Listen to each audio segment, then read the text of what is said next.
Guys, lalagay ako ng regrass straw guys. Yan. Yan. Prepare for dry off. Unti-unti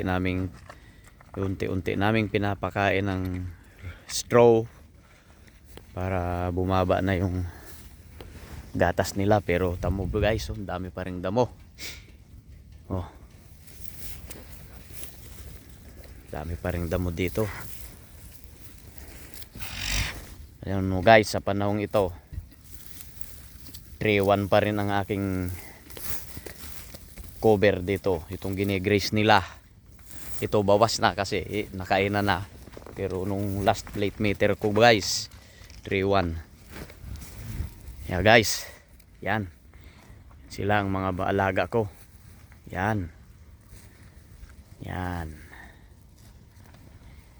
Dalawa yung regrass straw na yung nilalagay ko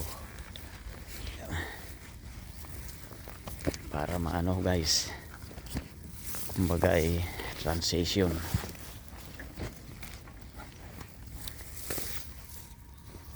Ayan.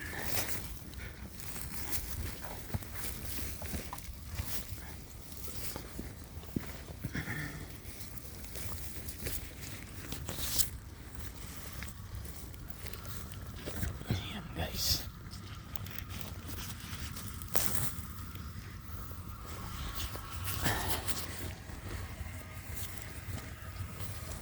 Ito yung water trap namin, may cover para safety sila pag minsan ang baka pumapasok dito sa loob. Yung paa nila pinapasok dyan, kaya yan yung bulkak kung tawagin ito guys. Yan.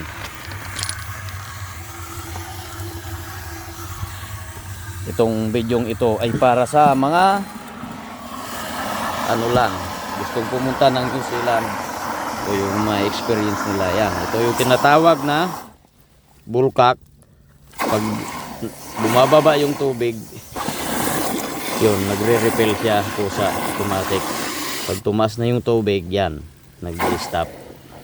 Kaya ito, kadalasan minsan nag-overflow ito guys. Pag nag-overflow, minsan yan, kalat dyan yung tubig, tuloy-tuloy. Kaya yung dosatron, malalaman mo yan pag laging sa shed pa lang may dosatron ka kung tawagin. Yun. Doon mo makikita na labat laging nauubos yung laman ng dosatron.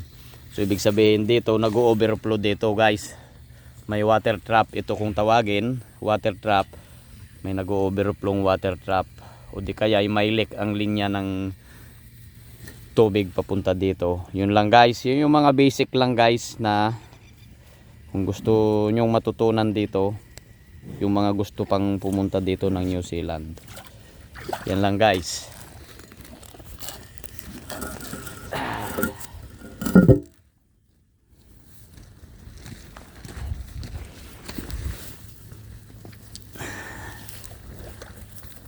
Okay guys, yan sila.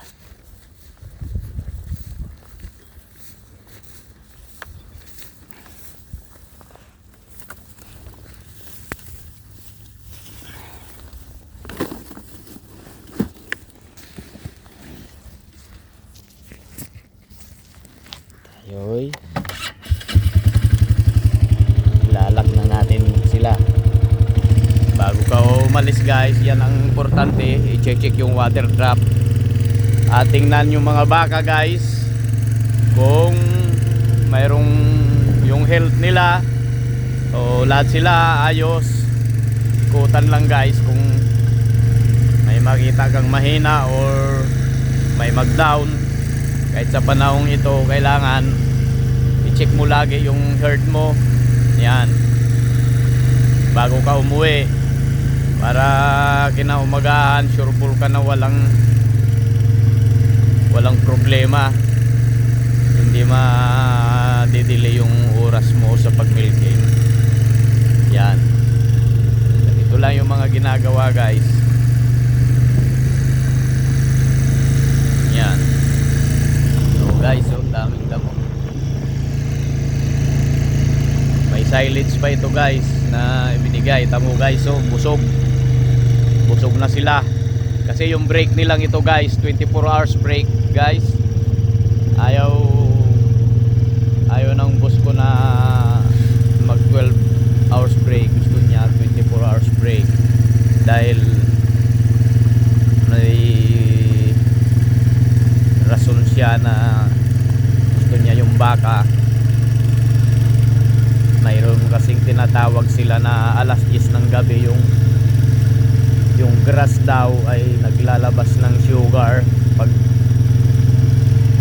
sa mga alas 10 ng gabi. May pinag-aaralan siya guys about dito sa grass, kaya alam niya yan na na-explain lang niya sa akin kung bakit niya ginagawa yun. Dahil yung sugar daw ng grass parang nagbibigay daw ito nung about 10 PM ng gabi. Yan, nag-i-start daw, at sa hapon yung sinasabi niya alas 2 ng gabi nag-gaganyan daw yung grass, yung sugar daw. Yun lang na tutunan ko sa kanya kung layo.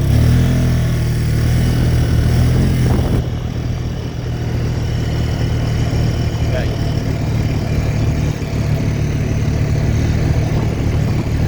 punta pa dito, layo.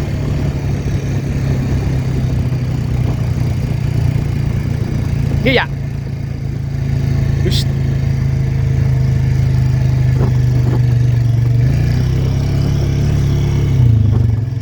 Yan yung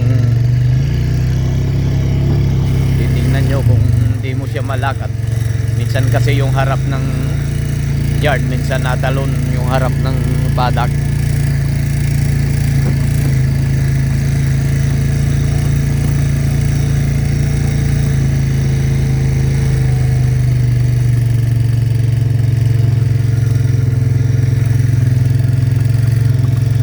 Hiya.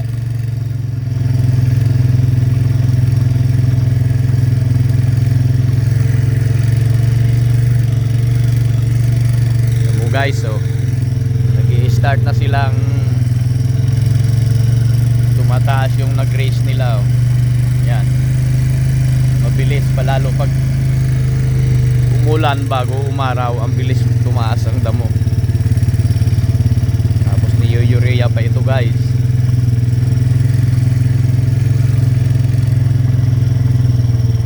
Guys, yan lang po ang masishare ko po sa inyo sa mga gustong pumunta dito sa New Zealand. Yan lang yung mga ginagawa namin dito. Dito yung tinatawag lock away the herd. So ito sinasara. Yan, tawagin nila ito yung rail na nagaano yung kuryente dito dumadalo yung kuryente para pang harang sa kanila.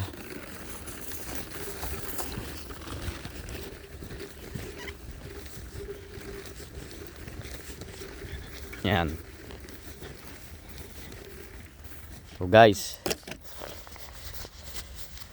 dito natin isasabit ngayon dito sa wire na ito yung hook. So yan, walang power, brown out.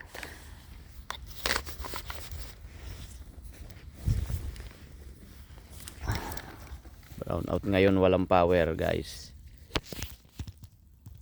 Okay guys, ito guys yung rail. Yan, yan.